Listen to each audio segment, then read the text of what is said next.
Peter Pan by Sir James M. Barrie. Chapter 1. Peter Breaks Through. All children, except one, grow up. They soon know that they will grow up, and the way Wendy knew was this. One day, when she was 2 years old, she was playing in a garden, and she plucked another flower and ran with it to her mother. I suppose she must have looked rather delightful, for Mrs. Darling put her hand to her heart and cried, "Oh, why can't you remain like this forever?" This was all that passed between them on the subject, but henceforth Wendy knew that she must grow up. You always know after you are 2. 2 is the beginning of the end. Of course they lived at 14 until Wendy came. Her mother was the chief one. She was a lovely lady with a romantic mind and such a sweet mocking mouth. Her romantic mind was like the tiny boxes, one within the other, that come from the puzzling East. However many you discover, there's always one more. And her sweet mocking mouth had one kiss on it that Wendy could never get. Though there it was, perfectly conspicuous in the right-hand corner. The way Mr. Darling won her was this. The many gentlemen who had been boys when she was a girl discovered simultaneously that they loved her, and they all ran to her house to propose to her except Mr. Darling, who took a cab and nipped in first, and so he got her. He got all of her, except the innermost box and the kiss. He never knew about the box, and in time he gave up trying for the kiss. Wendy thought Napoleon could have got it, but I can picture him trying, and then going off in a passion, slamming the door. Mr. Darling used to boast to Wendy that her mother not only loved him, but respected him. He was one of those deep ones who know about stocks and shares. Of course no one really knows, but he quite seemed to know, and he often said stocks were up and shares were down in a way that would have made any woman respect him. Mrs. Darling was married and white, and at first she kept the books perfectly, almost gleefully, as if it were a game. Not so much as a Brussels sprouts was missing. But by and by, whole cauliflowers dropped out, and instead of them there were pictures of babies without faces. She drew them when she should have been totting up. They were Mrs. Darling's guesses. Wendy came first, then John, then Michael. For a week or two after Wendy came, it was doubtful whether they would be able to keep her, as she was another mouth to feed. Mr. Darling was frightfully proud of her, but he was very honorable, and he sat on the edge of Mrs. Darling's bed, holding her hand and calculating expenses while she looked at him imploringly. She wanted to risk it, come what might, but that was not his way. His way was with a pencil and a piece of paper, and if she confused him with suggestions, he had to begin at the beginning again. "Now don't interrupt," he would beg of her. "I have £1.17 here, and 2 and 6 at the office. I can cut off my coffee at the office, say 10 shillings, making 2, 9, and 6 with your 18, and 3 makes 397 with 5 knot to knot in my checkbook makes 897. Who is that moving? 897 dot and carry 7. Don't speak, my own. And the pound you lent to that man who came to the door. Quiet, child. Dot and carry child. There, you've done it. Did I say 997? Yes, I said 997. The question is, can we try it for a year on 997? Of course we can, George, she cried. But she was prejudiced in Wendy's favor, and he was really the grander character of the two. "Remember mumps?" he warned her almost threateningly. And off he went again. "Mumps, £1, that is what I have to put down, but I dare say it will be more like 30 shillings. Don't speak. Measles 1.5. German measles half a guinea. Makes 2.15.6. Don't waggle your finger. Whooping cough, say 15 shillings, and so on it went, and it added up differently each time. But at last Wendy just got through, with mumps reduced to 12.6, and the 2 kinds of measles treated as one. There was the same excitement over John, and Michael had even a narrower squeak, but both were kept, and soon you might have seen the three of them going in a row to Miss Folsom's kindergarten school, accompanied by their nurse. Mrs. Darling loved to have everything just so, and Mr. Darling had a passion for being exactly like his neighbors. So, of course, they had a nurse. As they were poor, owing to the amount of milk the children drank, this nurse was a prim Newfoundland dog called Nana, who had belonged to no one in particular until the Darlings engaged her. She had always thought children important, however, and the Darlings had become acquainted with her in Kensington Gardens, where she spent most of her spare time peeping into perambulators and was much hated by careless nursemaids, whom she followed to their homes and complained of to their mistresses. She proved to be quite a treasure of a nurse. How thorough she was at bath time, and up at any moment of the night if one of her charges made the slightest cry. Of course, her kennel was in the nursery. She had a genius for knowing when a cough is a thing to have no patience with, and when it needs stalking round your throat. She believed to her last day in old-fashioned remedies like rhubarb leaf, and made sounds of contempt all over this newfangled talk about germs and so on. It was a lesson in propriety to see her escorting the children to school, walking sedately by their side when they were well behaved, and butting them back into line if they strayed. On John's footer days, she never once forgot his sweater, and she usually carried an umbrella in her mouth in case of rain. There is a room in the basement of Miss Folsom's school where the nurses wait.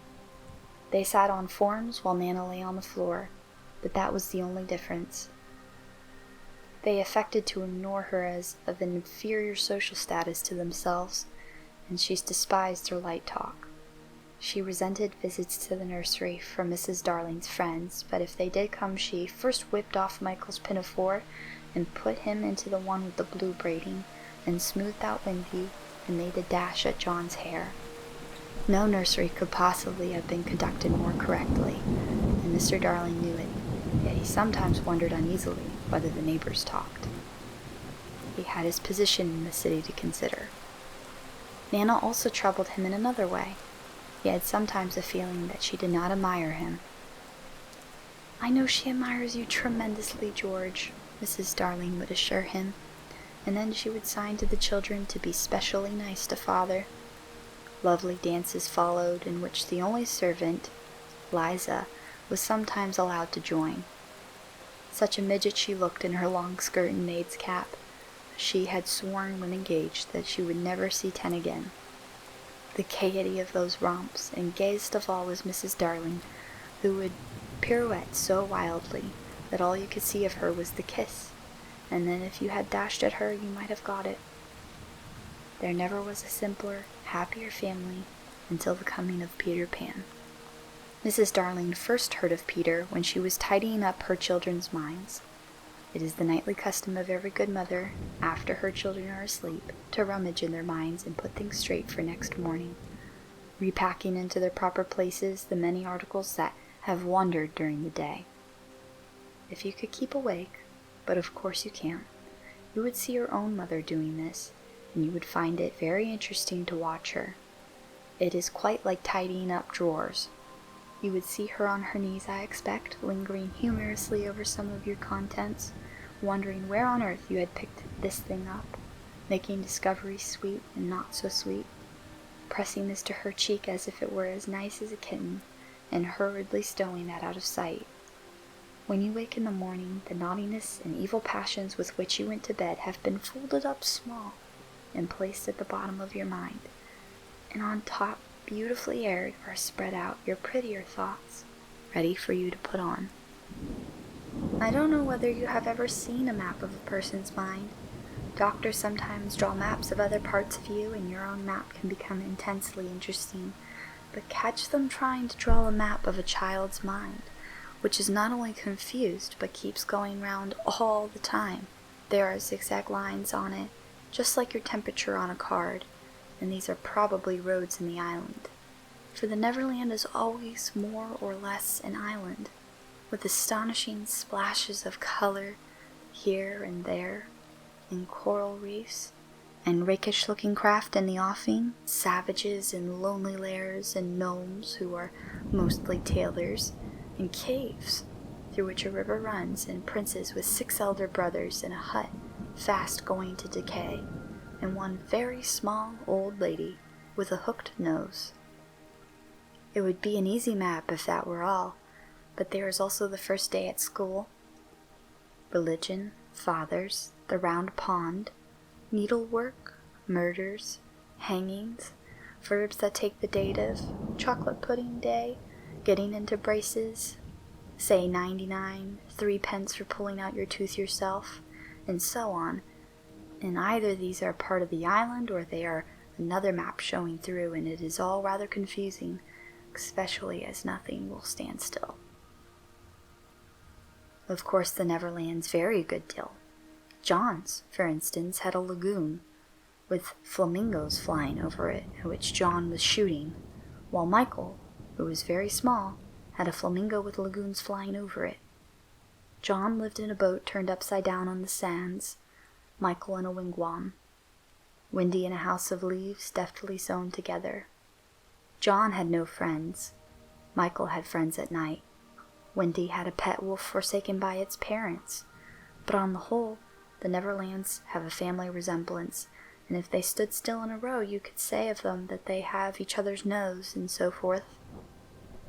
On these magic shores, children at play are forever beaching their coracles. We too have been there. We can still hear the sound of the surf, though we shall land no more. Of all delectable islands, the Neverland is the snuggest and most compact.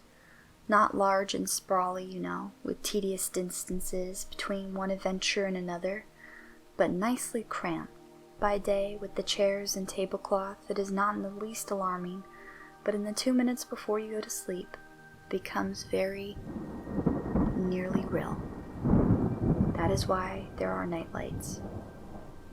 Occasionally in her travels, through her children's minds, Mrs. Darling found these things she cannot understand, and of these quite the most perplexing was the word Peter.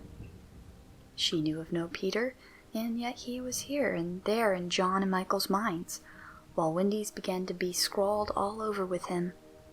The name stood out in bolder letters than any of the other words, and as Mrs. Darling gazed, she felt that it had an oddly cocky appearance. Yes, he is rather cocky, Wendy admitted with regret. Her mother had been questioning her. But who is he, my pet? He is Peter Pan, you know, Mother. At first Mrs. Darling did not know, but after thinking back into her childhood, she just remembered a Peter Pan who was said to live with the fairies. There were odd stories about him, as that when children died he went part of the way with them, so that they should not be frightened. She had believed in him at the time, but now that she was married and full of sense, she quite doubted whether there was any such person. Besides, she said to Wendy, he would be grown up by this time. Oh no, he isn't grown up, Wendy assured her confidently, and he is just my size. She meant that he was her size in both mind and body. She didn't know how she knew it, she just knew it. Mrs. Darling consulted Mr. Darling, but he smiled pooh-pooh.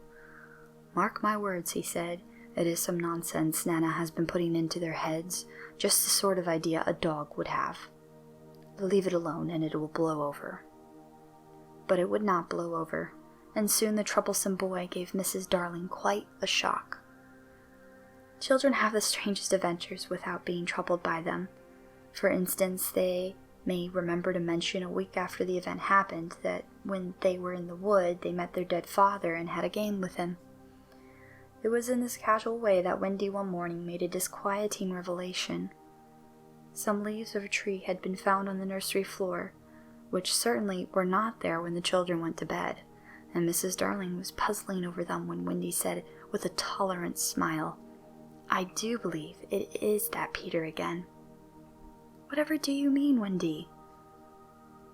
It is so naughty of him not to wipe, Wendy said, sighing.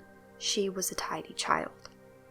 She explained in quite a matter-of-fact way that she thought Peter sometimes came to the nursery in the night and sat on the foot of her bed and played on his pipes to her. Unfortunately, she never woke, so she didn't know how she knew, she just knew. What nonsense you talk, precious. No one can get into the house without knocking. I think he comes in by the window, she said. My love, it is 3 floors up. Were not the leaves at the foot of the window, Mother? It was quite true. The leaves had been found very near the window. Mrs. Darling did not know what to think, for it all seemed so natural to Wendy that you could not dismiss it by saying she had been dreaming. Mrs. Darling did not know what to think, for it all seemed so natural to Wendy that you could not dismiss it by saying she had been dreaming. My child, the mother cried, why did you not tell me of this before? I forgot, said Wendy lightly. She was in a hurry to get her breakfast. Oh, surely she must have been dreaming. But on the other hand, there were the leaves. Mrs. Darling examined them carefully. They were skeleton leaves, but she was sure they did not come from any tree that grew in England. She crawled about the floor, peering at it with a candle for marks of a strange foot. She rattled the poker up the chimney and tapped the walls. She let down a tape from the window to the pavement, and it was a sheer drop of 30 feet, without so much as a spout to climb up by. Certainly Wendy had been dreaming.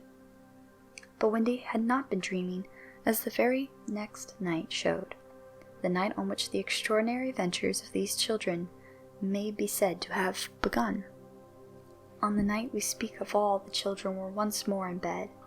It happened to be Nana's evening off, and Mrs. Darling had bathed them and sung to them till one by one they had let go her hand and slid away into the land to sleep. All were looking so safe and cozy that she smiled at her fears now, and sat down tranquilly by the fire to sew. It was something for Michael, who on his birthday was getting into shirts. The fire was warm, however, and the nursery dimly lit by the 3 night lights, and presently the sewing lay on Mrs. Darling's lap. Then her head nodded, oh, so gracefully. She was asleep. Look at the 4 of them, Wendy and Michael over there, John here, and Mrs. Darling by the fire. There should have been a 4th nightlight. While she slept, she had a dream. She dreamt that the Neverland had come too near, and that a strange boy had broken through from it. He did not alarm her, for she thought she had seen him before in the faces of many women who have no children. Perhaps he is to be found in the faces of some mothers also. But in her dream, he had rent the film that obscures the Neverland, and she saw Wendy and John and Michael peeping through the gap. The dream by itself would have been a trifle, but while she was dreaming, the window of the nursery blew open, and a boy did drop on the floor. He was accompanied by a strange light no bigger than your fist, which darted about the room like a living thing. And I think it must have been this light that wakened Mrs. Darling.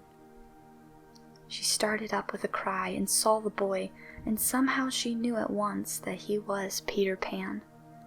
If you or I or Wendy had been there, we would have seen that he was very like Mrs. Darling's kiss. He was a lovely boy clad in skeleton leaves and the juices that ooze out of trees. But the most entrancing thing about him was that he had all his first teeth. When he saw she was a grown-up, he gnashed the little pearls at her. This concludes Chapter 1 of Peter Pan. I hope you sleep well and have sweet dreams.